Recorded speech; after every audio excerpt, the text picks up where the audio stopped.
Hello everyone, good evening. MP theatre का जो session था वो उस सेशन में हमने जाना कि ओएसिस कैसे स्प्रेड हो रहा है। तो उसका एक पहलू था पब्लिकेशन, लेकिन ये साल में ड्यूरिंग कोविड दूसरा एक नया प्रोजेक्ट लॉन्च किया है, पार्टनरशिप प्रोजेक्ट, जिसकी ज़रूरत इसीलिए पड़ी क्योंकि आज इंडिया में इतनी बहुत सारी एनजीओज है जो कितना अच्छा काम करना जानती है, अच्छा काम कर रही है, लेकिन मतलब कैसा है कि 5 उंगलियां है लेकिन वो पंजा है ना, तो बहुत अच्छा काम कर सकती है। तो वैसे ही ओएसिस एक मूवमेंट चला रहा है, पार्टनरशिप मूवमेंट, कि जिसमें हमारे साथ कहीं एनजीओ जुड़ रहे हैं और जितनी चाहे उतनी एनजीओ जुड़े, एक बड़ा ऑर्गेनाइजेशन बने और हर एक कोने में पहुंच पाए। और ये प्रोजेक्ट को लीड कर रही है हमारी लेडी सरदार इसीलिए क्योंकि आज़ादी के वक्त, रिवॉल्यूशन के वक्त एक सरदार पटेल ऐसे थे जिन्होंने सभी राज्य को इकट्ठा किया था क्योंकि वो ताकत बन सकती है। तो अभी हमारे बीच में एक ऐसी लेडी सरदार है जिन्होंने ड्यूरिंग कोविड लॉकडाउन में 25 एनजीओ को साथ ये कोलैबोरेट किया है, उनके साथ काम किया है।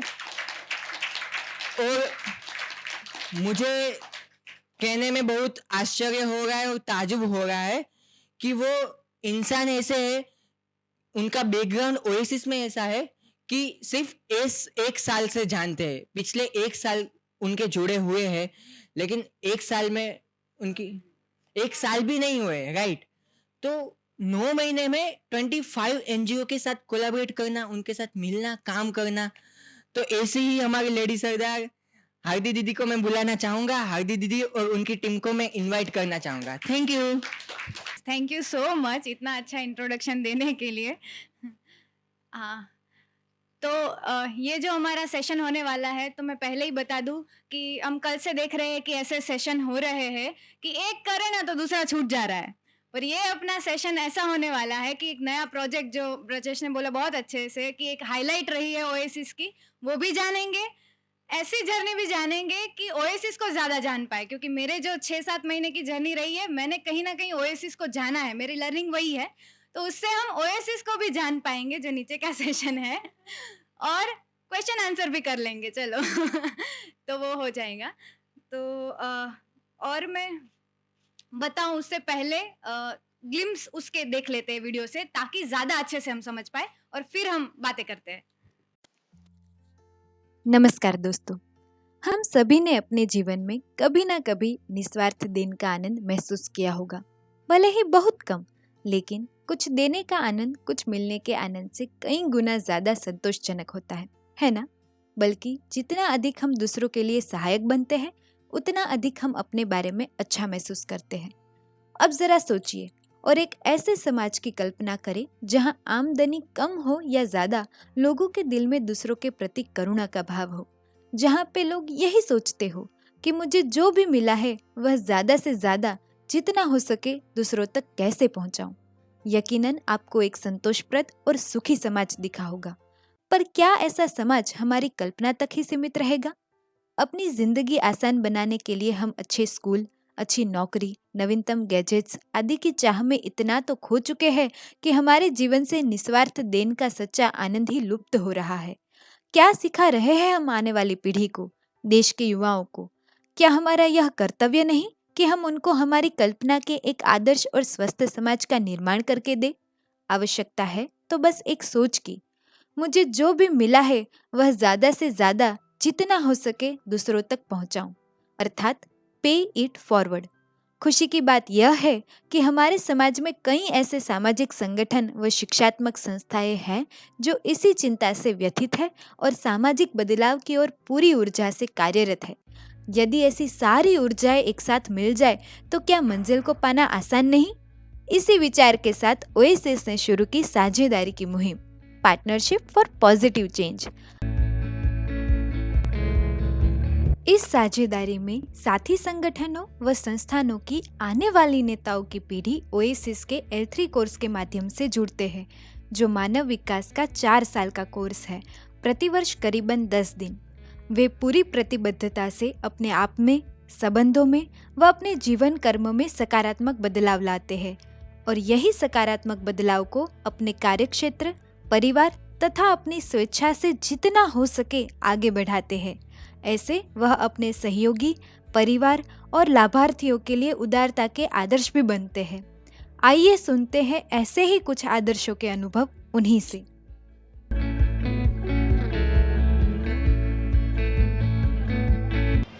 पारिवारिक तौर पे अगर हम देखें तो परिवार में सदस्यों को क्या ज़रूरत है, उसकी क्या स्थिति है, वो हम पहले बहुत दुखी होते थे।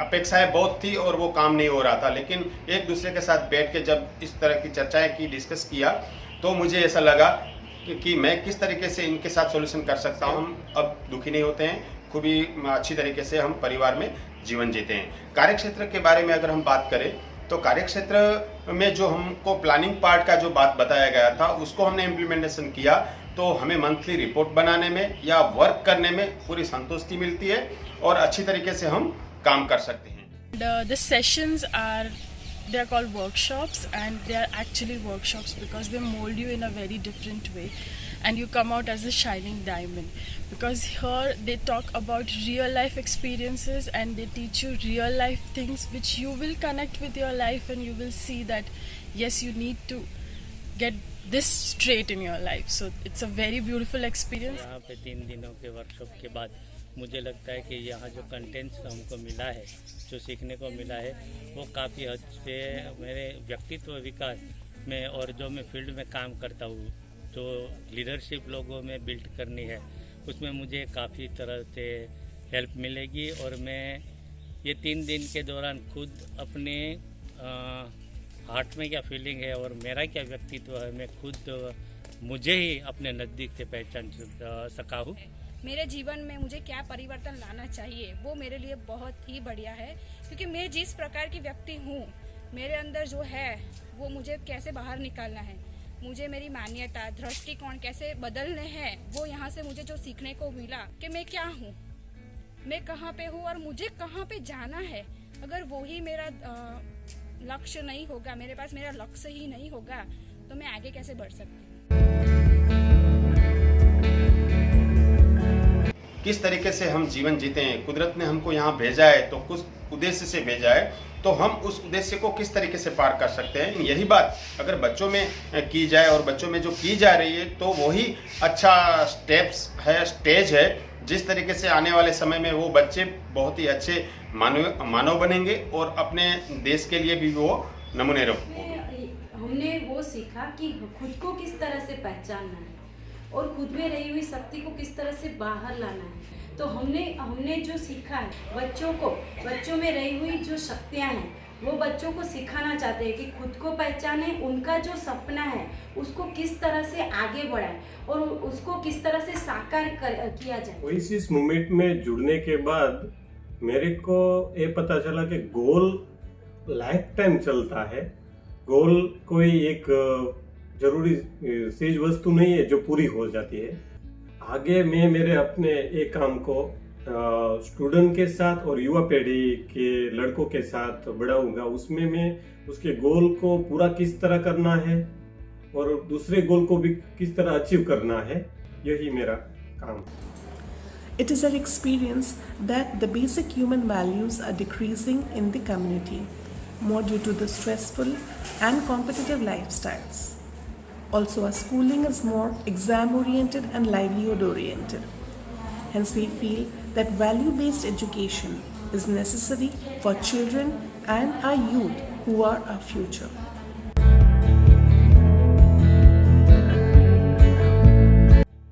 Personally, the Oasis series has helped me in having a clear vision about my life and its goals, and also disciplining my life, thus making it less stressful. This will also help me in the daily management and the development of the organization and the staff. वो मेरे को पता नहीं था, लेकिन इस movement से मेरे को एक पता चला कि भाई हम अपने जो विजन है वो पॉजिटिव होने चाहिए। और अभी मैं मेरी बात, जो कोई झूठी बात हो तो मैं अपनी खरी बात रख सकता हूँ उसके सामने। इस मूवमेंट से मेरे को ये ताकत मिली।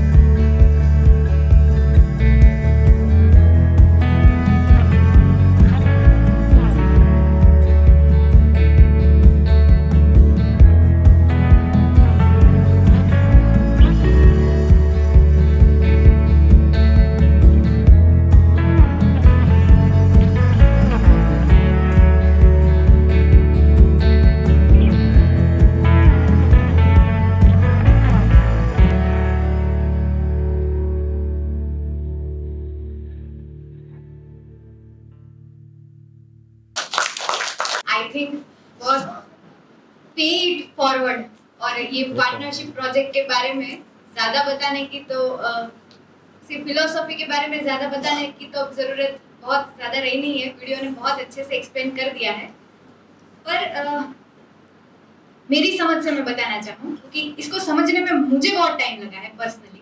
ये जितना आसान दिखता है समझना, आइडियल है ना, तो सुनने में अच्छा लगता है पर करने में बहुत मुश्किल आती है। तो 30 साल की जर्नी को देखे ओएसिस की, हम 2 दिन से सुन भी रहे हैं कि एक ऐसा कल्चर डेवलप किया है। 30 साल तक काम करने के बाद नए लोगों को दे देना हाथ में, सक्सेशन कर लेना, वो कोई छोटी चीज नहीं है। और ऐसा कल्चर एक ऑर्गेनाइजेशन में है, वो कहाँ से आया, कैसे आया? तो वो है कुछ L3 कोर्स जो मुझे समझ में आया है। ऐसा कुछ ओएसिस ने 30 सालों में डेवलप किया है कि ऐसा कुछ जो सारे ऑर्गेनाइजेशन को दे पाए तो कितनी अच्छी दुनिया हो पाएगी। और मेरा ही एग्जांपल ले लो, 6 महीने ही हुए हैं, मैं तो ओएसिस के ना ही लाइफ कैंप में गई हूँ, ना ही मैंने कोई L3 किया है। और आने के बाद ऐसी एक नई व्यक्ति के हाथ में एक प्रोजेक्ट थमा देना अलग से, ना ही उसके ऊपर कोई मैनेजर है, ना ही उसके ऊपर कोई डायरेक्टर है, खुद से ही डिसीजन लेने हैं, खुद से ही सोचना है। ओएसिस को हाथ में दे दिया मेरे, मैं बाहर से आई हूँ। और ऐसा ही हुआ ना, कोई इंसान के साथ में लाइफ कैंप लेने जाती तो समझ सकते हैं कि चलो अब तुम लाइफ कैंप नहीं हुआ तो चलो कोई नहीं। पार्टनरशिप मतलब ऑर्गेनाइजेशनल लेवल पे पार्टनरशिप करनी है ओएसिस की, ओएसिस को रिप्रेजेंट करना है। मेरे हाथ में ओएसिस दे दिया, अब मुझे क्या पता है ओएसिस के बारे में, दे दिया मेरे हाथ में, लो क्या। तो ये ट्रस्ट कहाँ से आता है? और ये ट्रस्ट लाना कोई छोटी बात नहीं है। अगर मम्मी पापा भी है तो अपने बच्चों को कोई चीज ऐसे थमा देने से पहले सोचते हैं, तो कितनी बार सोचते हैं। तो ये कहाँ से आता है, ऐसा कल्चर कहाँ से आता है? ये कुछ ओएसिस के पास है और इसको कैसे हम आगे ले जा सकते हैं। और आगे तो वैसे ले ही जा रहे थे, बच्चों को दे रहे थे, पेरेंट्स को दे रहे थे, टीचर्स को दे रहे थे। पर मैं हमेशा सोचती हूँ, ये मेरी भी फिलोसॉफी रही है कि अगर हम स्कूल में कहीं पे काम करते हैं तो सिर्फ बच्चों को पढ़ाते हैं या बच्चों का विकास हो रहा है तो हम थोड़ा डेवलपमेंट देख सकते हैं। पर साथ साथ में अगर टीचर के साथ भी काम हो रहा है, पेरेंट्स के साथ भी काम हो रहा है, वो प्रिंसिपल के साथ भी काम हो रहा है और बच्चों के साथ भी काम हो रहा है, तो हम स्कूल को डेवलप थोड़ा नजदीक ला पाएंगे, राइट? एक साथ काम हो रहा है। तो जब हम सोशल चेंज की बात कर रहे हैं तो सोशल चेंज लाना है हमको, तो ऑर्गेनाइजेशंस भी उसका बहुत ही बड़ा पार्ट है जो हर कोने में पहुंचा हुआ है। अगर इंडिया की बात करें तो ऑर्गेनाइजेशंस है ऐसे सोशल ऑर्गेनाइजेशंस जो इंडिया के कोने कोने में पहुंचे हुए, कहीं ना कहीं इन्फ्लुएंस कर रहे हैं। तो क्यों ना उनके साथ भी मिलके कुछ किया जाए, वहां पे भी काम किया जाए। तो वो भी विभिन्न है, तो सबको साथ लेके जब चलेंगे, सबका साथ में विकास करेंगे, तभी हम कुछ सोशल चेंज सोच पाएंगे। तो इसीलिए पार्टनरशिप और पे इट फॉरवर्ड क्यों, उसका विजन तो शायद क्लियर ही है कि ये जादू कुछ ओएसिस का है कि ऐसा कल्चर कुछ बिल्ड हुआ है। वो जादू तभी होगा जब उसको आगे पास ऑन करोगे। मतलब अगर आप L3 में भी आते हो, लाइफ कैंप भी करते हो और आके बस खुद को डेवलप करके चले जाओगे तो शायद डेवलपमेंट भी ना हो आपका। अगर आप जितना ज्यादा उसको दूसरे लोगों तक फैलाओगे तब आप एक्चुअली समझ पाओगे कि आपका डेवलपमेंट हो रहा है, आपके अंदर वो चीजें इनकलकेट हो रही है, जब उसको आगे शेयर कर पाओगे। और उसका आई थिंक उसके बारे में ज्यादा विपुल भाई बता पाएंगे। विपुल भाई एक हमारे पार्टनर ऑर्गेनाइजेशन है आशादीप आनंद, वहीं से हमारे साथ जुड़े हैं, तो वही हमको ज्यादा बता पाएंगे कि इसको पे इट फॉरवर्ड करने से, वो भी L3 में आए, अब L3 में आके सिर्फ L3 करते और अभी पे इट फॉरवर्ड कर, मतलब उस कल्चर को आगे कुछ ट्रांसफर कर रहे हैं, तो उनमें क्या एक्स्ट्रा उनको मिल रहा है, तो उनको क्या लग रहा है कि मेरे में कुछ ज़्यादा इनकलकेट हो रहा है, तो पहले वो अपने एक्सपीरियंस शेयर करे, उससे हम समझते हैं, फिर मेरी जर्नी हम बाद में सुनेंगे, ठीक है?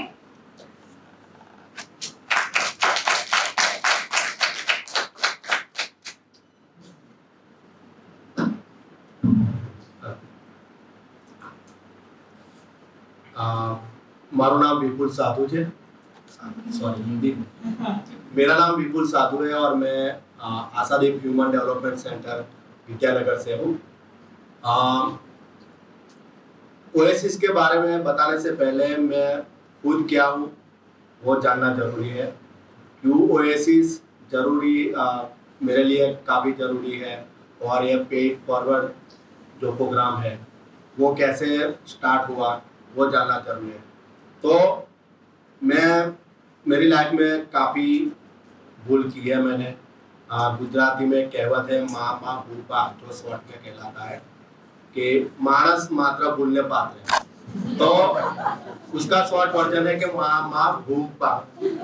तो माना आदमी अपनी जिंदगी में कोई ना कोई गलती करता ही है। मैंने मेरी लाइफ में काफ़ी गलतियाँ की। जब करियर बनाना होता है उस टाइम पे मैं लड़कियों के पीछे और दोस्तों के पीछे भागता रहता था और मेरा करियर का टाइम, और उसी टाइम पे मेरे पापा की डेथ होना। मेरे पापा मिलिट्री में थे तो बहुत ज़्यादा घर से बाहर रहते थे, तो मेरी मम्मी ने अकेले हम चारों भाई बहनों को पढ़ाया लिखाया। लेकिन जिस टाइम पे घर को ज़्यादा ज़रूरत थी उस टाइम पे मैं बिगड़ चुका था। लेकिन उसके बाद मैंने फिर से अपनी पढ़ाई स्टार्ट की और उस टाइम पे मैंने एनजीओ ज्वाइन किया।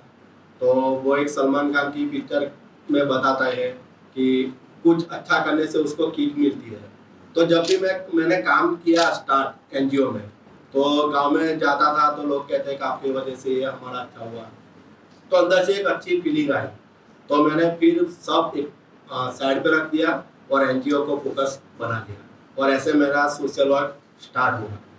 उसके बाद जो मैंने गलतियाँ की थी उसमें मैं ड्रॉप आउट हुआ था वगैरह सब हुआ था। उसके बाद मैंने ड्रॉप आउट स्टूडेंट के साथ काम किया है। उसमें थे अभी 10 लड़के और 3 लड़कियाँ अभी ग्रेजुएशन कर रहे हैं और सेकंड ईयर में आ भी चुके हैं। तो वो मुझे कहीं ना कहीं मुझे ऐसा लगा कि ये एंड नहीं है, क्योंकि अभी तो इतने ही लोग मेरे पास हुए हैं और उस टाइम पे वो प्रोजेक्ट बंद हो गया, कई कारण से बंद हो गया। तो मुझे ऐसा लगा कि अब मैं जहाँ तक पहुँचना चाहता था वहाँ तक मैं पहुँच नहीं पाया। तो वो मेरे मन में कचास रह गई थी। उसके बाद आना हुआ ओएसिस में।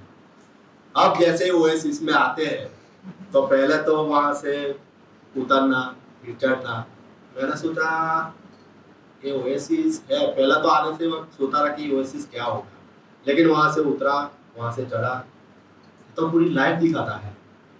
तुरंत ही मन में आया कि लाइफ में उतार चढ़ाव रहते ही हैं और इसी तरह से पूरा फिर जैसे एंट्री का वर्कशॉप स्टार्ट हुआ, पल्लवी मैम हमारे साथ थे, तो उन्होंने लाइफ के बारे में सब कुछ बताया कि लाइफ में कौन सी बातें ध्यान में रखनी चाहिए। और उस दौरान मैं अपनी ज़िंदगी में जो गलतियाँ की थी, और वहाँ पे हमारा एक सेशन भी हुआ था कि अगर आपके लाइफ में आखिरी 24 घंटे बाकी है तो आप क्या करना चाहोगे।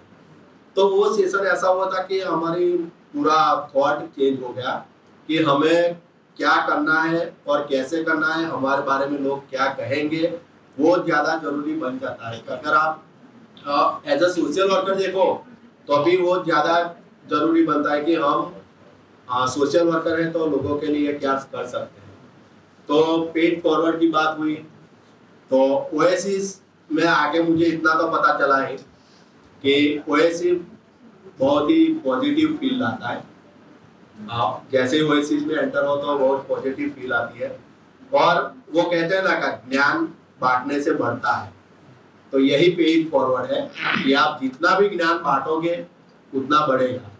अगर ये पेड फॉरवर्ड नहीं होता तो संजीव भाई को पागल आदमी ने कि इतने सारे बुक लिखते ही जाए बराबर। उनके पास जो ज्ञान है वो हमारे साथ बांट रहे हैं। हमको जो ओएसिस दे रहा है वो हम आगे जाके हमारे रूरल एरिया में, हमारा जो वर्किंग एरिया है वहाँ पे हम जाके बांटते हैं। तो कहीं ना कहीं ओएसिस का जो स्वप्न है वो हमारा भी स्वप्न बनना चाहिए कि ओएसिस को ज़्यादा से ज़्यादा स्प्रेड करना है। उसमें एक बात ख्याल रखनी है कि कोरोना को स्प्रेड नहीं करना है, ओएसिस को स्प्रेड करना है। तो अभी हम जहाँ भी सेशन के लिए जाते हैं तो हमारे अंदर अंदर बात होती है कि स्प्रेड करना है, तो सबसे पहले दिमाग में आता है कोरोना।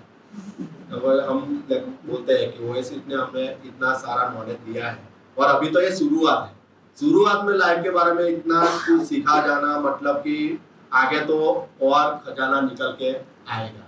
तो ओएसिस इसके लिए मैं बहुत धन्यवाद करता हूँ। और रही बात सेशंस की, तो हमने हमारे यहाँ एग्जाम की ऐसी की तैसी उसके टोटल 7 सेशन किए हैं और 2 महीने के अंदर, और हम 190 बच्चों तक पहुंच पाए अभी तक 2 महीने के अंदर।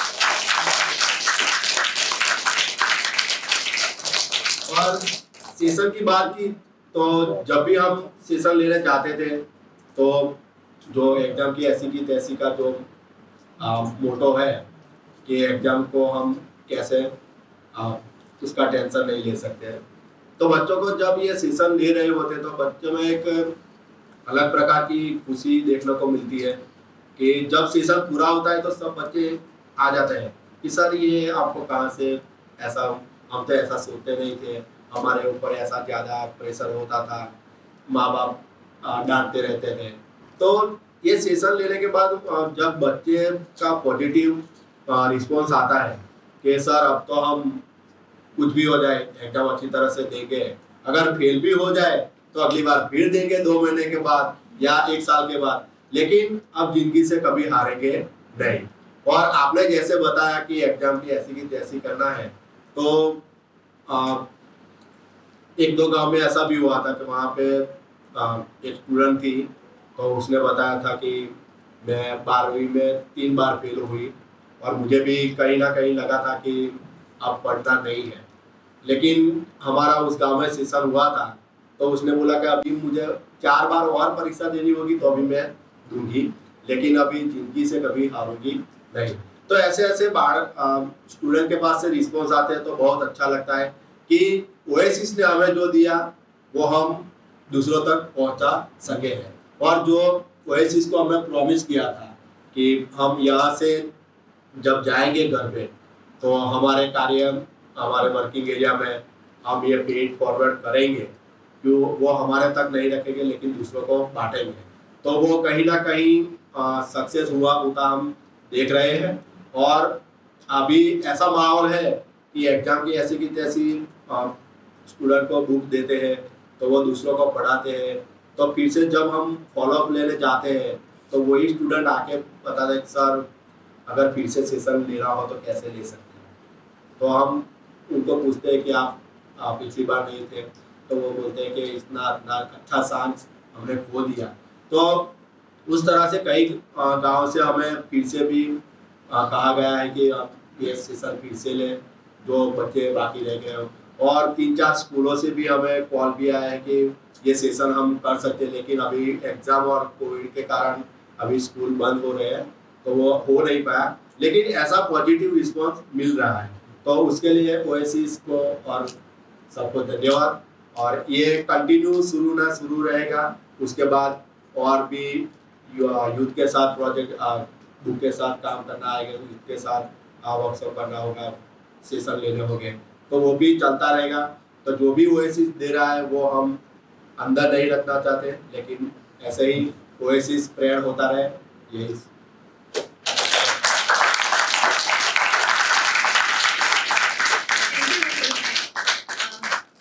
उनके बारे में बताना, हमको जब भी कोई अच्छी चीज़ मिलती है ना तो तुरंत है ना हमारा कॉन्टेक्ट लिस्ट जो होता है वहाँ पे है ना स्कैनिंग हो जाता है पूरा, इसको ये मिल जाए ना तो अच्छा होगा, इसको ये देना चाहिए। पर एक्चुअली में उनको देना अपना तरीके से वो बहुत ही मुश्किल होता है। और विपुल भाई सिर्फ वो नहीं कर रहे, अपना पढ़ाई भी उनका शुरू है, अपना ऑर्गेनाइजेशन में वो काम भी कर रहे हैं, उसके साथ उनको अगर ये ख्याल आता है कि मुझे ऐसे लोग अपनी कॉन्टेक्ट लिस्ट में तो स्कैन हो जाता है, हम चलो परिवार में मिलते हैं, ऑर्गेनाइजेशन के अंदर अंदर बांट ले, पर उनसे अलग टाइम निकाल के आगे कोई सेशन अलग से बच्चों के साथ करना, जो बच्चों को मिलने के नाम में शायद हमको कोई ऐसे फर्क भी ना पड़े, है ना, अगर ना करे तो क्या ही हो जाएगा, पर इतने काम के अलावा, पढ़ाई के अलावा टाइम निकाल के ये करना, ये सच में छोटी बात नहीं है। ये सिर्फ एग्जाम के ऐसे की तैसे की बात नहीं है, ये उनके स्पिरिट की बात है। तो इसके लिए एक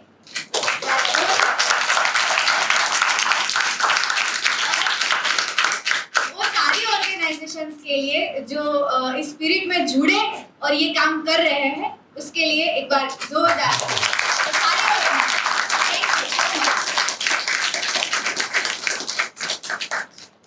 तो ओके, अब मेरी बात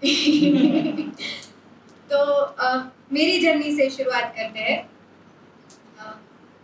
मैं आई और ये थोड़ा इधर उधर हो सकता है क्योंकि स्टार्टिंग हुआ, फिर बीच में लर्निंग आया, फिर रियलाइजेशन भी आया, फिर अचीवमेंट भी आया, तो आपको लगेगा कि ये क्या पहले की स्टोरी बताई फिर लास्ट की स्टोरी बताई, तो ऐसा कुछ हो सकता है। पर हम ऐसे 3 पॉइंट्स मैंने ऐसे सोचे हैं कि जो मैं आपके साथ शेयर करना चाहूँगी। तो जब आई उससे पहला ही थॉट मेरा जब रिक्रूटमेंट हुआ, तो मेरी पहली नज़र थी कि अगर मुझे पूछा जाए कि ओएसिस में क्या काम करोगे, मैं तो फेलोशिप करके आई थी, तो मैंने ऐसा ही था दिमाग में कि कोई जॉब करना है, कोई ऑर्गेनाइजेशन में काम करना है। मेरा ड्रीम अलग था एजुकेशन को लेके, तो उसमें मुझे कुछ ओएसिस, जितना भी मैंने सुना था ओएसिस के बारे में, मुझे ऐसा था यहाँ से मुझे कुछ एजुकेशन के लिए मिलने वाला है। मैं इस जर्नी में थी कि क्या है एजुकेशन, सच में क्या होना चाहिए, बच्चों को क्या सच में मिलना चाहिए, वो मुझे समझना था। और मुझे ऐसा लगा कि यहाँ से मुझे मेरे लिए कुछ मिल सकता है, मेरे डेवलपमेंट के लिए, ताकि मैं समझ पाऊँ कि एजुकेशन क्या है। और वो पूरा कन्विक्शन था, मुझे अंदर से पूरा इंस्टिंक्ट था कि यहाँ से ऐसा कुछ मिलने ही वाला है। और जैसे रिक्रूटमेंट में भी बातें हुई थी, तो मुझे था कि इस प्रोसेस में तो जाना ही चाहिए। ऐसा होता है कि हम वर्षों से सोचते हैं कि ऐसा हमको कुछ मिले, ऐसा हमको कुछ मिले, ऐसा मुझे बनना है, और यहाँ पे आपको ऐसी दुनिया के बारे में बातें हो रही है कि हम ऐसा करते हैं, हमारा कम्युनिटी लिविंग है, हम एक दूसरे को कन्फ्रंट करते हैं, हम एक दूसरे की वीकनेस इसको मतलब ऑब्स्टेकल को गोल में बदलते हैं, एक दूसरे को हेल्प करते हैं, फ्रेंडशिप का कल्चर है। तो ये सब हमको चाहिए होता है कि हमारे ग्रोथ के लिए ऐसा कुछ मिले। तो वो एक इंस्टिंक्ट था कि यहाँ से ऐसा कुछ लेना है, और इसीलिए मैं जुड़ी थी। और पहली नज़र थी मेरी, और उससे पहले भी मैंने सोच के रखा था कि बनना है मुझे फैसिलिटेटर। तो जो हमारे फैसिलिटेटर की सीट होती है, हाँ, मैं यही बोलूँगी कि मुझे रोज़ के सेशन करने को दे दो, मैं रोज़ सेशन करने लगूंगी, मुझे सिर्फ फैसिलिटेटर ही बनना है। फिर मैं रिक्रूटमेंट के बाद घर गई और मुझे फ़ोन आया कि पहले प्रूव तो करना पड़ेगा। ऐसे मुझे लगा इसमें क्या प्रूव करना होगा, तो मैंने बोल दिया कि आपको जो भी प्रूव करना है वो मैं करके दूंगी आपको, पर अगर आप मुझे फैसिलिटेटर नहीं बनाओगे तो फिर मैं नहीं आ रही हूँ। ऐसा मैंने फैसिलिटेटर तो मैं मतलब मुझे वही चाहिए। तो मैं यही सोच के साथ आई कि पेशेंस रखा कि चलो आज नहीं कल मुझे ऐसा कुछ बोल लेंगे कि आपको सेशन लेना है या कुछ भी। तो आई उसके 15 दिन हुए थे और मुझे बोला गया कि ऐसा एक पार्टनरशिप प्रोजेक्ट है। मैंने सोचा इसका और फैसिलिटेशन का क्या लेना देना है, मुझे तो फैसिलिटेशन करना है, और पार्टनरशिप मतलब तो पूरा एक क्या कॉन्सेप्ट है, कोई मेल ही नहीं है। फिर भी मैंने एक पेशेंस रखा कि चलो मैंने जो भी सुना है शायद इस प्रोसेस में मैं फेथ रखती हूँ, कि पेशेंस प्रैक्टिस करती हूँ कि कुछ होगा आगे, कुछ समझती हूँ मैं। Let me prove my self कि आप जो भी बोल रहे हो मैं कर सकती हूँ ऐसे, और प्रोसेस के अंदर जाती हूँ, मैं देखती हूँ क्या होता है। और at the end, cut to the last 6 months के बाद अब मुझे रियलाइज हो रहा है कि मैंने वो वर्ड फैसिलिटेशन को कितना अंडररेटेड माना था, कि कोई भी आके कुछ भी सेशन ले सकता है। मतलब जब कैरेक्टर एजुकेशन की बात आती है तो अब मैं बोल सकती थी अभी भी मैं उस लायक शायद नहीं हूँ कि मैं फैसिलिटेटर बन पाऊँ, या अभी भी कितना ग्रोथ अपॉर्चुनिटी मुझ में वो दिखता है कि जब हम कुछ भी चीज़ को एज अ फैसिलिटेटर बोलते हैं, मतलब आपका पूरा जो आपने रोल मॉडल ही बन जाते हो, आपकी आंखें ही वो हो जाती है कि जो भी कंटेंट आप बताना चाह रहे हो या फैसिलिटेट करना चाहते हो वो आप सामने वाले व्यक्ति में देख पाओ। तो वो जो रिस्पॉन्सिबिलिटी की बात हुई, और शिवा दीदी का बहुत अच्छा स्टेटमेंट था जो एक दिमाग में ही घुस गया कि फैसिलिटेशन सिर्फ वर्कशॉप तक नहीं रहता। मतलब यहाँ पे आए 3 दिन का वर्कशॉप हुआ तो खत्म नहीं होगा। जिस दिन मैंने पहला फोन किया था किसी को और पहली बार बात किया था ना, उस दिन से मेरा फैसिलिटेशन शुरू हो गया था, जो कंटिन्यूअस चलेगा। और वो 3 दिन के बाद वो लोग क्या करते हैं और उनके साथ तुम्हारी क्या बात होती है, वो है तुम्हारा फैसिलिटेशन। तो वो था जो मुझे कांस्टेंट एनर्जी प्रोवाइड कर रहा था, और वो मैं देख पाई कि सही में फैसिलिटेशन वो है जो मैं वहाँ कर रही हूँ। और यहाँ पे जो वर्कशॉप में मैं बोलूँगी वो तो उसका रिजल्ट है। सच में फैसिलिटेशन तो वही है जो फील्ड पे हो रहा है। तो वो मेरा एक एज अ फैसिलिटेटर फैसिलिटेटर के बहुत सारे इंसाइट थे मेरे कि सच में ओएसिस मतलब लव, जब बात करते हैं प्यार, सच्चा प्यार किसको बोल रहे हैं हम, तो वो सारे बहुत ही इंसाइट थे मेरे जो 6 महीने में बहुत धीरे धीरे मुझे एक्सपीरियंस के साथ मिले। तो एक ये अचीवमेंट था मेरा, मतलब रियलाइजेशन और लर्निंग जिसको बोल सकते हैं, वो ये है। दूसरा, अब शुरुआत में जाते हैं कि जब बोला गया कि पार्टनरशिप का प्रोजेक्ट करना है और ऐसा कॉन्सेप्ट है, पे इट फॉरवर्ड। अब सुनने में तो बहुत अच्छा लगता है, पर मुझे ख्याल आया कि अच्छा बहुत सही है, जैसे सुन के अच्छा लगता है बहुत सही है, पर करेगा कौन? कोई नहीं करेगा। मतलब पहला दिमाग में यही आया कि अच्छा मैं फोन करूंगी पर कोई मानने वाला है नहीं, क्योंकि अगर सब बिजी हो, हम सोचते हैं कि जब पार्टनरशिप की बात करते हैं तो हम ये सारा सोचते हैं कि कोई क्यों मानेगा, क्यों वो तुम्हारे साथ पार्टनरशिप करेगा, क्यों वो कोई काम करेगा। तो तब दिमाग में आता था कि उनके पास तो ऑलरेडी इतना सारा काम है, वो तो खुद सोशल सेक्टर में काम कर रहे हैं, ऑलरेडी गिविंग कर रहे हैं अपने तरीके से। सोशल सेक्टर मतलब गिविंग, वो क्यों ये काम करेंगे। पर जब मैंने पहला फोन किया, मैंने 1-1.5 महीना लिया एक पहला कांटेक्ट करने में, इस प्रोजेक्ट को पूरा समझने में कि क्या कहना चाहता है। फिर भी 100% कन्विक्शन नहीं था, पर जैसे तैसे दिल को मनाया था, आइडियली दिल को मनाया था, एक्सपीरियंस के साथ नहीं, आइडियली मनाया था। अच्छा इसीलिए ये पॉसिबल है, पे इट फॉरवर्ड पॉसिबल है, ऐसा मैंने मनाया था। और पहला फोन करने में 1.5 महीना लिया था, और पहला ही फोन लिया, उसके बाद दूसरा, तीसरा, और जितने भी ऑर्गेनाइजेशंस के हेड के साथ मैं बात कर रही हूँ वो सब बहुत ही पॉजिटिव है। मतलब सब बोल रहे हैं कि हाँ ऐसी चीज तो होनी ही चाहिए, ये तो करना ही चाहिए। और मेरा तुरंत धीरे धीरे शिफ्ट होने लगा कि सच में वो लोग भी, मतलब सोशल सेक्टर के जो ऑर्गेनाइजेशंस हैं वो भी चाह रहे हैं कि ऐसी कोई चीज उनको मिले, कि उनके जो उनके साथ जुड़े हुए जो लोग हैं वो ऐसे गिविंग का स्पिरिट उनमें आए। अब हमारे 2 ऑब्जेक्टिव थे कि एक तो ओएसिस का कल्चर हमको जो मिला है वो कैसे उनके साथ पे इट फॉरवर्ड करें, और साथ में वहाँ के जो लोग हैं उनमें ये गिविंग का स्पिरिट कैसे आए, ताकि वो पे इट फॉरवर्ड से अपने में वो कल्चर इनकलकेट कर सके।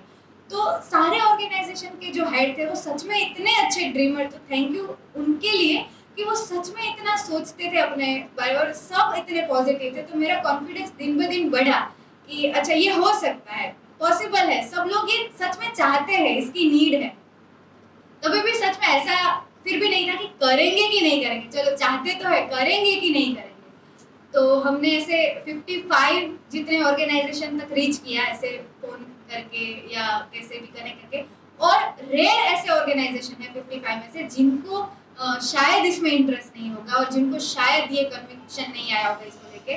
मोस्टली सारे ऑर्गेनाइजेशंस को ये इसकी नीड दिखी थी। हाँ, सब ज्वाइन नहीं कर पाए, सब जुड़ नहीं पाए, क्योंकि सबके अलग अलग अभी रीजंस होते हैं। पर उसमें से 25 जितने हमारे एक्चुअली पार्टनरशिप हो पाई, तो वो एक उसने मुझे कॉन्फिडेंस दिया। सच में कॉन्फिडेंस तब मिला जब यहाँ पे L3 के लिए 44 लोग आए, 2 बैच बनी और उनके रिफ्लेक्शंस आए कि हमको इतना फायदा हुआ। तब मुझे सच में, क्योंकि मैंने तो L3 किया नहीं था, मुझे तो सिर्फ सबके एक्सपीरियंस से या मैं जितना देखती हूँ या खुद के थोड़े एक्सपीरियंस से ही पता है पूरा L3 क्या है, एट द एंड इंसान कैसा बनेगा। वो मेरे पास कोई ऐसा पर्सनल एक्सपीरियंस नहीं था, पर एक ही वर्कशॉप ने जो एक्सपीरियंस दिया उनको, तब मेरा कन्विक्शन क्लियर हुआ। और उसके बाद जाके जब मुझे पहला फोन आया कि हार्दी बहन ये करना है हमको जल्दी से, तब मुझे ऐसा लगा कि ये सही रास्ता है। तब मुझे फाइनली ये कॉन्फिडेंस आया और अभी ये जर्नी शुरू है, मतलब सबकी अलग अलग से जर्नी होती है। पेड फॉरवर्ड जैसे हमने बोला कि आसान नहीं है। अगर मैं खुद भी मेरे बारे में सोचूं कि मुझे इतना काम है और अगर मुझे बोला जाए कि इतना आगे जाके और गिविंग करो तो मेरे लिए कितना मुश्किल हो सकेगा, तो वो सच में आसान नहीं है। पर इतने ऑर्गेनाइजेशन अभी कर रहे हैं, अभी एक्चुअली 9 to 10 जितने ऑर्गेनाइजेशन है जो अभी एक्चुअली फील्ड में कुछ ना कुछ सोच रहे कर रहे हैं थोड़ा बहुत, तो वो बहुत ही इंस्पायरिंग है मेरे लिए कि इससे बड़ा कुछ चाहिए ही नहीं प्रूव करने के लिए कि ह्यूमन जो गिविंग नेचर है वो जिंदा है और लोगों को सच में पे इट फॉरवर्ड करना है, सच में गिविंग करना है, ऐसे लोग हैं। तो ये मेरे लिए सबसे बड़ा रियलाइजेशन, अचीवमेंट बोलो या जो भी है वो ये मेरे लिए था। तो ये पहला था। अब मेरी जर्नी जब हम yes thank you for 5 minute but थोड़ा शायद डिले हो सकता है। अब मेरी जर्नी की जब से मैंने कांटेक्ट करना शुरू किया तब से वो लोग L3 के लिए आए या कुछ भी आउटपुट दिखे उसके बीच में थोड़ा बहुत टाइम लगता है, राइट, प्रोसेस से जाना पड़ता है। अब मुझे ना ही ओएसिस के बारे में पता है, ना ही क्या आउटपुट आने वाला है उसके बारे में पता है, तो कॉन्स्टेंटली जो मोनोटोनस जोन होता है, कॉन्स्टेंटली जो फेस करते हैं कि क्या होगा इसका आउटपुट, कुछ पता नहीं है, तो कैसे उसको क्रिएटिव रखे, कैसे इसमें मैं मेरा एसेंस डालूं, कुछ कैसे मुझे ऐसा कुछ लगे कि मैं कुछ कर रही हूँ तभी, क्योंकि मैं ऐसे इंसान हूँ कि उसको बोलोगे ना आपको सुबह 10 बजे से 5 बजे से ये कर देना है, करके मुझे दे दो चल जाएगा, तो मैं ऐसे इंसान नहीं हूँ। मुझे अपना कुछ क्रिएशन उसमें डालना होता है ताकि मुझे एट द एंड रात को सोने में ऐसा आनंद आए कि मेरी वजह से कुछ हुआ है, आउटपुट कुछ आया है ऐसे। तो क्या ऐसा हो, तो हर एक कॉल के पहले मैं सोचती थी कि जिस इंसान से मैं बात करने वाली वो कैसा इंसान है, मैं उनको क्या कन्वे कर, पेड फॉरवर्ड था बराबर, ऑब्जेक्टिव क्लियर थे बराबर, पर स्पेशली उस इंसान को मैं क्यों ये बात बता रही हूँ, वो क्यों इसमें जुड़ेगे, अच्छा मैं क्यों ये कर रही हूँ, मुझे क्या फायदा होगा, मतलब फायदा इन द सेंस कि मैं क्यों करना भी ये चाहूंगी। तो हर एक फोन से पहले खुद को पूछना कि ये क्यों करोगी, तुम क्यों करना चाहते हो, तुम्हारे में ये कुछ मिशन है तुम्हारा, तुम नहीं करोगी तो तुमको कुछ फर्क पड़ेगा, तो वो हर बार कुछ ऐसा जनरेट करना, राइट ब्रेन उसमें डालना, वो मेरे लिए, और उस टाइम में पेशेंस प्रैक्टिस करना, क्योंकि एक्चुअली ओएसिस में नया नहीं पता है कि ये आइडियलिज्म जो बोला जा रहा है या कुछ भी है। बाहर के सोशल ऑर्गेनाइजेशंस के जो भी मेरे एक्सपीरियंस रहे हैं वो ऐसे ही मेरा पैराडिम था पहले कि सोशल ऑर्गेनाइजेशंस दिखाने में अलग होते, बोलने में अलग होते हैं और अंदर कुछ और ही चल रहा होता है। तो तब सच में ये फेथ रखना, पेशेंस प्रैक्टिस करना कि इसका कुछ आउटपुट आएगा या कुछ ऐसा होने वाला है, अच्छा जो आइडियल हम बात कर रहे हैं ऐसा कुछ सच में होने वाला है, तो वो मेरे लिए बहुत बड़ा स्ट्रगल था। पर जो मैंने प्रैक्टिस किया कि क्या ऐसा हर क्रिएटिव में कर सकते हो, तो मैं सोचती थी हर बार कि मान लो कि पेड फॉरवर्ड है, क्योंकि मुझे ऐसा इतना ज़्यादा कन्विक्शन तो तब नहीं था कि ऐसा कुछ होने वाला है सच में, तो मान लो कि पेड फॉरवर्ड नहीं है, मान लो कि ऐसा कोई पार्टनरशिप का प्रोजेक्ट नहीं है, पर मुझे अंदर से बहुत रिस्पेक्ट थी क्योंकि ऑर्गेनाइजेशंस के हेड और कोई तो ऐसे थे जिसने मैं सिर्फ सोचती थी कि इनके साथ कभी बात भी हो पाएगी कि नहीं मेरी, तो मैं सोचती थी कि अगर ऐसे इंसान के साथ जिसने इतना अचीव किया है लाइफ में, अगर उनके साथ मुझे 5 मिनट दे दी जाए तो मैं उनके साथ क्या बात करूंगी, कैसे बात करूंगी, कैसी मेरी इमेज रखूंगी या किस तरीके से बात करूंगी, बस उतना ही मैं सोच के फिर उनके साथ बात करती थी। और उसका रिजल्ट ऐसा आया कि पार्टनरशिप भले 25 हुए हैं पर रिलेशन 55 बिल्ड हुए हैं। और ऐसे भी ऑर्गेनाइजेशन है जो पार्टनरशिप से नहीं जुड़े हैं पर इतने अच्छे से मुझे जानते हैं, मैं कभी भी उनको फोन कर सकती हूँ, एज में भी बहुत बड़े हैं फिर भी हमने कितने घंटों तक भी बातें की है, ऐसे भी है। और कभी भी कुछ काम हो तो मैं भी बोल वो भी मुझे टाइम देखे बिना वो मुझे फोन कर देते, तो वो जो, और मेरा जो तकिए कलम है कि मैं सामने से लव यू टू बोल देती हूँ, तो वो मैं उनको बहुत आसानी से बोल पाती हूँ कि लव यू टू। तो वो जो रिलेशन बिल्ड हुए हैं और हंसते हैं फिर हम लोग साथ में, तो ऐसे बड़े लोग, मतलब मैं मानती थी कि इतने बड़े लोगों के साथ अगर मुझे बात करने का भी चांस मिले, उनके साथ ऐसा रिलेशन में बिल्ड कर पाई, तो थैंक्स टू दिस प्रोजेक्ट कि मुझे ये एक्सपोजर मिला कि इतना मुझे कॉन्फिडेंस आया कि मैं ऐसे बात भी कर पा रही हूँ और ऐसे रिलेशन बिल्ड कर पाई हूँ, तो वो मेरे लिए बहुत बड़ा नंबर तो हो ना हो पता नहीं है, 25 या जो भी है, पर रिलेशन वो मेरे लिए एक बहुत अच्छा अचीवमेंट है कि वो लोग मुझे जानते हैं और मैं उनके साथ कभी भी बात कर सकती हूँ, तो वो एक अचीवमेंट है। फिर अब लास्ट एक ले लेते हैं क्योंकि हमारे पास टाइम नहीं है। प्लानिंग बहुत किया था, ऑब्वियसली शिवा दीदी मेंटर थे तो प्लानिंग का तो पूछना ही नहीं था, पर बहुत तैयारियां की थी, बहुत बैकअप रखे थे, पर फिर भी लास्ट मोमेंट पे कोरोना की वजह से बहुत सारे डिनायल थे, बहुत सारा वो आ गया था कि अब हम नहीं आ रहे हैं। अब इसमें कोई ऐसा स्ट्रगल नहीं था क्योंकि हमारे पास वेटिंग लिस्ट तो थे, पर मेरे लिए स्ट्रगल ये था कि मैंने ये ठान के रखा कि मैं ऐसे इंसान हूँ ना जिसको आप मानोगे कि मोस्ट अंडरस्टैंडिंग। ये पॉजिटिव नहीं है, नेगेटिव इसीलिए है कि आप जो भी मुझे बोलोगे ना कि हम नहीं आ पाएंगे या मैं ऐसा सोचता हूँ तो मैं कभी आर्ग्यू नहीं करूँगी। सही है, समझ सकते हैं, बहुत सही है।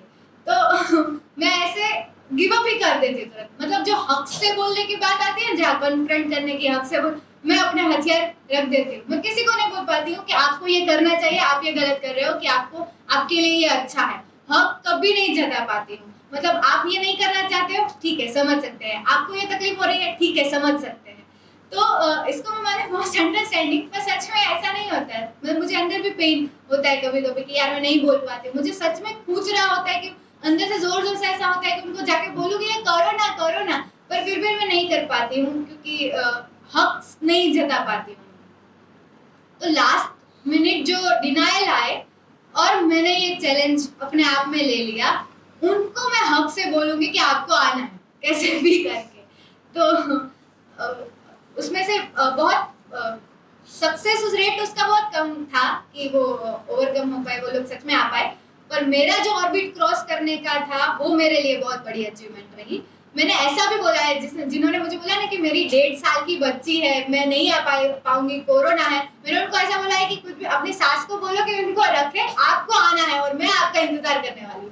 तो इस लेवल पे मैंने अपना ऑर्बिट क्रॉस किया है कि मैंने किसी को बोला हो कि आपको आना है। और ऐसा जब मुझे सुना है क्या है तुम्हारी आवाज में, सिर्फ उसके लिए मैं आ रही हूँ। मतलब ऐसा जब लोगों ने बोला तो वो मेरे लिए सबसे बड़ा अचीवमेंट था कि क्योंकि हेड है ऑर्गेनाइजेशन के, कितना बिजी शेड्यूल है उनके पास, तो वो मुझे बोले कि यार हार्दी नहीं हो पाएगा, मेरा तो बहुत बिजी शेड्यूल है, हम आ ही नहीं पाएंगे, पॉसिबल ही नहीं है, कोरोना इतना ट्रैवल क्यों करें। तो मैं अच्छे से गिव अप कर रहे हैं, हाँ समझ सकते हैं, नहीं आ पाओगे, समझ सकते हैं। और मैं नॉर्मल नेचुरल ऐसी ही हूँ कि समझ सकते हैं, नहीं आ पाओगे। पर मैंने बोला कि नहीं, आपको तो टाइम निकाल के आना ही है इसके लिए, आप एक बार मेरे पे ट्रस्ट करो। ये जो इस सेंटेंस का जो जादू है ना कि मेरे शब्दों पे एक बार ट्रस्ट करके आप 3 दिन मुझे दे दो अपनी लाइफ के, फिर अगर आपको नहीं अच्छा लगे तो मत आना, पर 3 दिन मुझे अपनी लाइफ के दे दो। इस सेंटेंस का जो जादू है, तो मैंने तो ऑर्बिट क्रॉस किया, पर मुझे ऐसा रियलाइजेशन हुआ, ये जो मेरा फियर था कि लोगों को सच में भरोसा नहीं होता। हम दुनिया में देखते हैं कि लोग एक दूसरे के शब्दों पे भरोसा ही नहीं करते। तो ये जो रियलाइजेशन था मेरा कि लोग एक्चुअली ट्रस्ट ढूंढ रहे हैं, लोग एक्चुअली ढूंढ रहे हैं कि वो किसी पे भरोसा कर सके। तो इतने बड़े डायरेक्टर है, वो मेरे शब्दों पे भरोसा करके आए और बोले कि तुम्हारी आवाज में क्या है, सिर्फ उसी की वजह से मैं टाइम निकाल के आ रही हूँ। तो वो मेरे लिए एक बहुत बड़ी अचीवमेंट रही। और मुझे ऐसा लगा कि ये भरोसा का जो जादू है ना, ये ट्रस्ट शब्द का, फेथ शब्द का जो जादू है ना, दुनिया को जरूरत है उसकी। सिर्फ ये एक बार ट्राई करके देखना। कोई नहीं मानता है, कुछ नहीं होता है ना, उनको बोलो, अब प्यार से बोलो कि भरोसा रख एक बार मेरे पे, और फिर देखो उसका जादू क्या होता है। और फिर कमिटमेंट फॉलो भी करना है। तो ये मेरे कुछ रियलाइजेशन रहे। और अब मैं पेड फॉरवर्ड के बारे में पूरे हक से बोल, पेड फॉरवर्ड के बारे में भी शायद मुझे कन्विक्शन नहीं था कि मैं यही सोचती थी कि यार मेरा हमेशा यही आता है कि उनकी तरफ से देखे तो कितना मुश्किल है, हमेशा यही मैं सोचती हूँ, उनकी तरफ से देखे तो कैसे नहीं हो पाएगा, मैं वहीं चली जाती हूँ मोड़ में। पर उससे निकल के ऐसा देखना कि उनको बताना हक से कि क्यों जरूरी है आपके लिए, क्यों ये करना है, आपको क्या मिलेगा इससे, आपके लिए इतना जरूरी है, एक बार भरोसा करो, एक बार करके देखो। तो वो मेरे लिए बहुत ऑर्बिट चेंज। यस, ये मेरी स्टोरी है।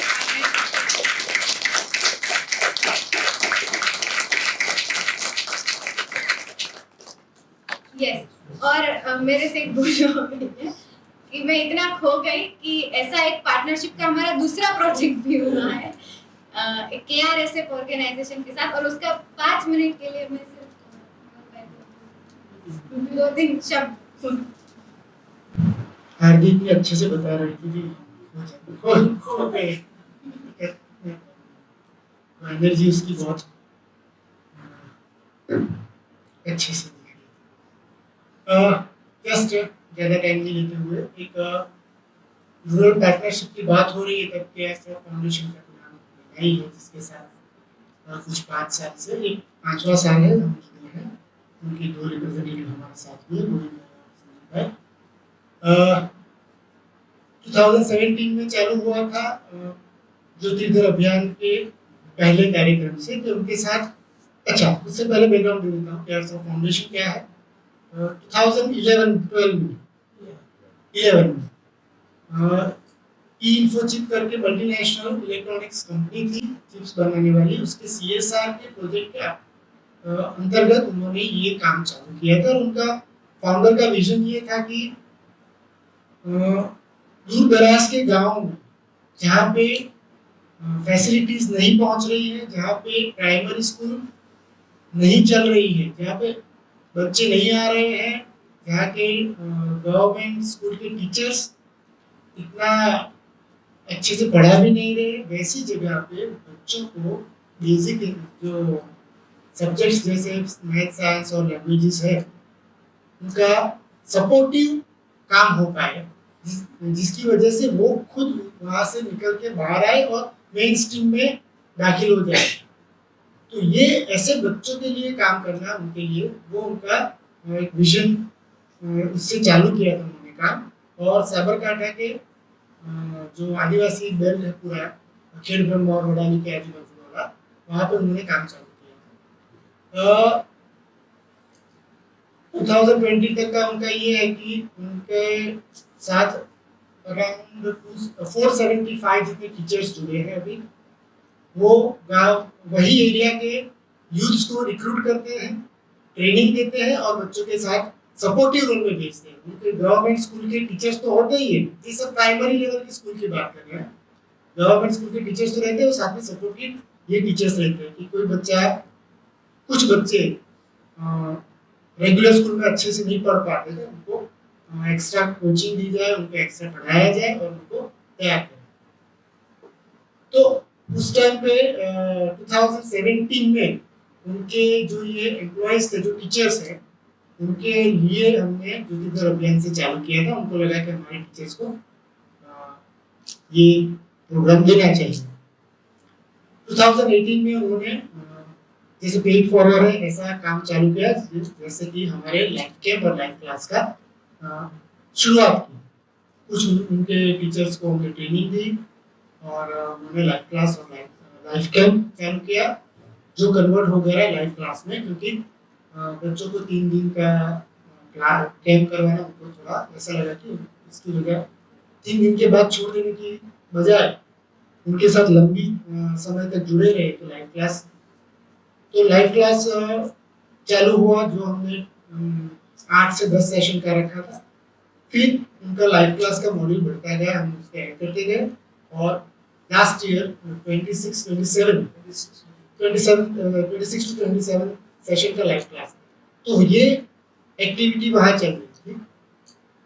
तो अब तक 2020 तक ऐसा था कि 19 तक ऐसा था कि वो लाइफ कैंप और लाइफ क्लास के और DXC उसके अंदर सीमित थे। तो 2020 में उन्होंने एक अच्छा सा हमारे साथ जुड़ के काम किया कि मिसाल कंपटीशन उनके टीचर्स के लिए it was for the first time हमने बड़े लोगों के लिए मिसाल कंपटीशन और रखी और उनके सारे 450 टीचर्स के लिए रखी। इसमें से 52 विनर्स हुए फाइनल स्टेज में और उसमें से 22 लोग यहाँ तक पहुँचे। कोरोना था, बहुत सारी दिक्कतें थी, रूरल एरिया था, जो जिनकी उनकी बहनें थी जो मैरिड थी, उनको यहाँ आना बहुत ही प्रॉब्लमेटिक था, क्योंकि 15 दिन it's a big commitment, family को, छोटे छोटे बच्चों को और सबको छोड़ के आने का। उस सब में से 22 लोग आए और उन्होंने नवंबर में ये काम चालू किया, अक्टूबर में उनका एडमिशन हुआ तो नवंबर से अब तक यानी फरवरी 15 तक 3 महीने का उन्होंने काम किया। तो कुछ बहुत अच्छा इतना काम किया है कि कुछ 40,000 बेनिफिशियरी अवार्ड्स क्रिएट किए उन्होंने और काफी से ज्यादा बच्चों ने काम किया है कोविड के अंतर्गत। अब तक जो काम हुआ है उसका स्टैटिस्टिक्स भी बता देता हूँ कि उन्होंने कुछ मिला के 1.5 लाख जितने बेनिफिशियरी अवार्ड्स क्रिएट किए हैं उनके ऑर्गेनाइजेशन के थ्रू। और ये पार्टनरशिप इसलिए आगे अच्छी तरह से चल रही है क्योंकि अब जो लोग उनके वहां से कुछ 125 टीचर्स ज्योति धर्म मूवमेंट में जुड़े हुए हैं, उनकी लाइफ में जो बदलाव आ रहे हैं और जो लोग लाइफ क्लास लेते हैं उनके फैसिलिटेटर्स बने हैं जो ज्योति धर्म में भी नहीं है। ऐसे बहुत सारे टीचर्स के जीवन में जो बदलाव आ रहा है क्योंकि वो बच्चों के सामने कैसे जिया जाए अच्छी तरह से वो सिखा रहे हैं, तो उसका रिवर्स इफेक्ट भी बहुत अच्छे से हो रहा है। तो वो क्या बोलते हैं कि उनको जो रिजल्ट मिल रहा है उसकी वजह से वो जो कितने खुश हो रहे हैं अपने लाइफ में। तो ये इस साल यानी 3-4 साल शुरू होते वो थोड़ा स्लो चला ऐसा हमको लगा, पर ये 2 साल में बहुत अच्छे से पिकअप किया है। और अब बात यहाँ तक आ गई है कि उनके हर एक टीचर को ये कैरेक्टर बिल्डिंग एजुकेशन के टीचर भी बनना है, ऐसी बात वहां तक आ गई है क्योंकि वो इंग्लिश सिखाए, मैथ सिखाए, साइंस सिखाए, और इससे साथ साथ ये लाइफ भी सिखाए कि कैसे सीखना। तो वो कन्विक्शन जब आया है तब अभी वो कुछ 35,000 बच्चों के साथ काम करे तो 400 गाँव में और 5 डिस्ट्रिक्ट है, साबरकाठा है, अहमदाबाद, गांधीनगर, नर्मदा और बोटाद लास्ट ईयर हुआ। आई थिंक 5 ही है। और गवर्नमेंट के साथ भी उनकी अच्छी पार्टनरशिप बढ़ रही है। नर्मदा डिस्ट्रिक्ट में जो काम हुआ उनका गवर्नमेंट के साथ पार्टनरशिप के साथ हो रहा है। तो ये सब जो बच्चों के साथ काम हो रहा है, बच्चों को दूर दराज के गांव से उठा के उसको बाहर ला, मेन स्ट्रीम में ला, उनको दिखा कि लाइफ ऐसी हो रही है, आगे नहीं जा रही है और हम पीछे नहीं छूटने वाले हैं। तो उसके साथ ये सोने में सुगंध मिल जाए तो एजुकेशन, वो फॉर्मल एजुकेशन के साथ कैरेक्टर बिल्डिंग एजुकेशन जुड़ के होलिस्टिक एजुकेशन जो बनेगा वो एक बहुत ही अच्छा मॉडल उभर रहा है। और we are seeing near future के बहुत अच्छे से पूरे 450 टीचर्स के साथ ये प्रोसेस कंप्लीट करके उन्हें कैसे आगे ले जाए और बहुत सारे लोग और जुड़े। सो एमएसएल की जो लास्ट प्रोसेस हुई 22, उनके साथ लास्ट हमारी बात ऐसी हुई है कि वो जहाँ पे काम कर रहे हैं वो गाँव के यूथ्स को भी इन्वॉल्व कर, हाँ, ना सिर्फ आपके टीचर्स के साथ। तो ये अभी बोलते हैं ना कि बहुत वाइड स्प्रेड हो जाए उस तरह की पॉसिबिलिटीज खड़ी हो गई है। तो ये एक पार्टनरशिप से हो रही है और ये 25 पार्टनरशिप और उससे भी ज्यादा कर रही है। तो मुझे लगता है कि नियर फ्यूचर पूरा गुजरात कवर करेंगे और गुजरात से फिर नेशनल लेवल पे भी चले जाएंगे।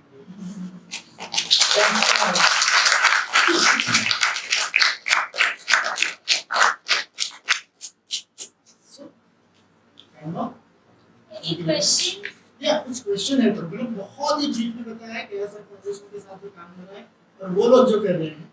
अभी कोई क्वेश्चन है? और अगर आपने बाहर वो पढ़ा होगा और फिर चूज किया है यहाँ पे आना, तो आपने सोचा होगा कि कुछ ऐसा जानने मिलेगा या ये कुछ जानना है इसके बारे में। तो ऐसा कुछ अगर रह गया हो हमसे कि हम आपका क्यूरियोसिटी या कुछ भी क्वेश्चन नहीं कैटर कर पाए हैं